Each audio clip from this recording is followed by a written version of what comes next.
통증을 느낄 수 있는 질환 중에서 기흉에 대한 얘기를 해드릴 거예요. 기흉 아마 한 번 정도 좀 들어보신 적이 있을 텐데요. 비교적 다른 질환에 비해서 약간 응급질환 중에 속하기도 하고요.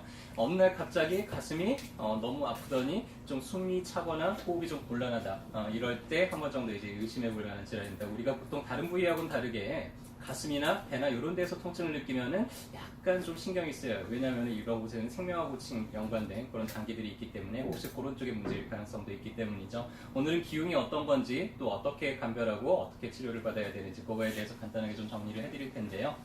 폐라는 거는 이렇게 생겼어요.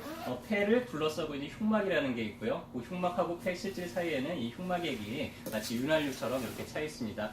폐라는 거는 하나의 밀폐된 공간 안에 이렇게 풍선 같은 게 들어가 있는 그런 구조로 되어 있습니다. 그래서 이 밀폐된 공간이 커지면은 풍선 안으로 공기가 들어가겠죠. 이 공간 자체가 줄어들면은 풍선 안에 있는 공기가 바깥쪽으로 빠져나올 거예요. 그런 것처럼 이 흉곽 자체가 넓어지고 좁아지는 거에 따라서 공기가 들어갔다 나갔다 하면서 이제 우리가 호흡을 하게 되는데요. 기흉이라는 거는 고밀폐된 공간에 구멍이 생기는 거예요. 구멍이 생겨서 바람이 들어가면서 이 폐 실질 자체가 이제 쪼그라들게 됩니다. 자, 그러면 이제 어떤 일이 벌어질까요? 일단은 처음에 이 기흉이 어떤 분들은 되게 반복적으로 재발하는 분들이 있는데 최초의 발병 시에는 이게 되게 아파요. 상당히 찢어질 듯이 아프고 하고요. 그리고 나서 폐가 쪼라들었으니까 숨이 잘 들어갈까요? 안 들어갈까요? 안 들어가겠죠. 해서 깊게 숨을 쉬고 싶은데 이상하게 숨이 깊게 잘 안 들어가요. 그래서 되게 좀 숨이 차고 심한 경우에는 이제 산소가 부족해가지고 실진하거나 이런 경우들도 생길 수가 있는데 이게 이제 자꾸 재발하는 분들은 별로 통증 없이 재발하는 경우들도 있어요. 근데 폐에 공기가 차 있다 보니까 뭔가 여기서 뽀글락뽀글락하는 이런 느낌이 나요. 특히 이제 허리를 좀 숙이거나 그러면은 갑자기 공기가 이제 이동하는 그런 뽀르륵거리는 그런 느낌들이 이제 느껴질 때 그때 이제 우리가 기흉을 한 번 정도 의심을 하게 됩니다.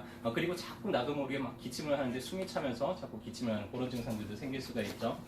이 기흉이 생기는 원인은 아직 뭐 뚜렷하지 않아요. 자연적으로도 잘 생기는 편이고요. 근데 우리나라 공기가 요새 되게 안 좋잖아요. 이 공기하고도 많이 관계가 있습니다. 특히나 담배 피시는 분들, 이런 분들은 또 좀 기흉이 생길 가능성이 높고요.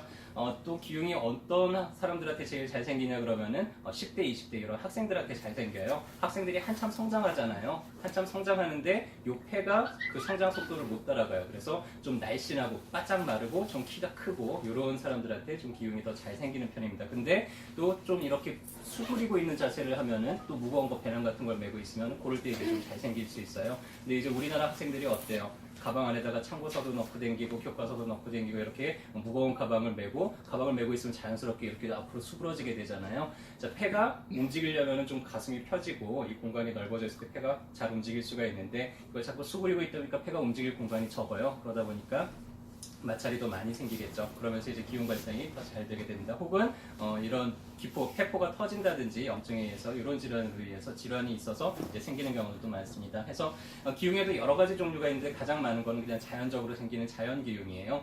1차성하고 2차성으로 나누게 되는데 1차성이라는 건 별다른 원인 질환이 없이 생겼다는 얘기고요. 2차성이라는 건 어떤 원인 질환이 있고 나서 그리고 나서 이제 그것 때문에 기흉이 생겼다는 뜻인데요.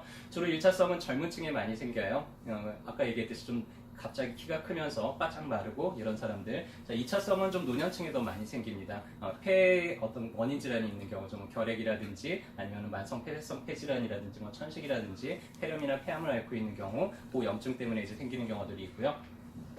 그래서 10대, 20대는 1차성이 훨씬 압도적으로 많아요. 근데 이제 노년층으로 갈수록 2차성 기흉이 훨씬 많고요.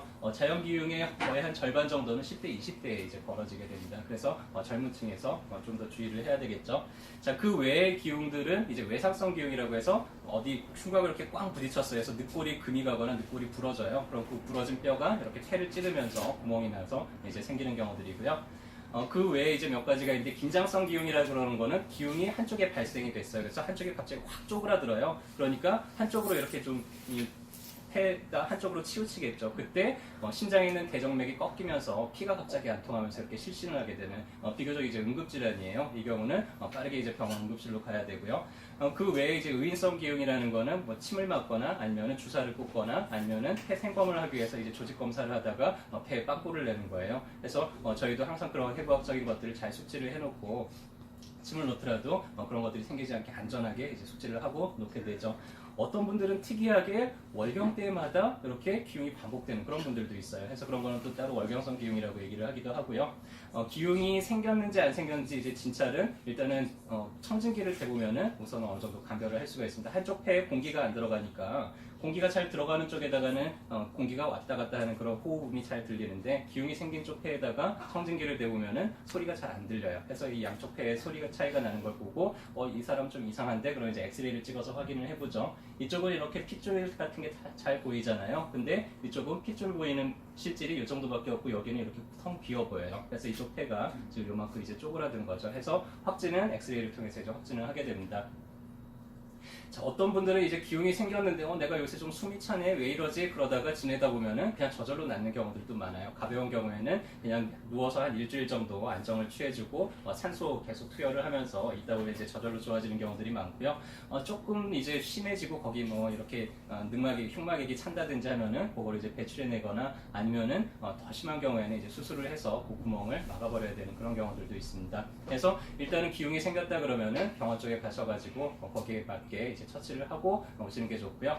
어떤 분들은 이 기흉이 자꾸만 반복이 돼요.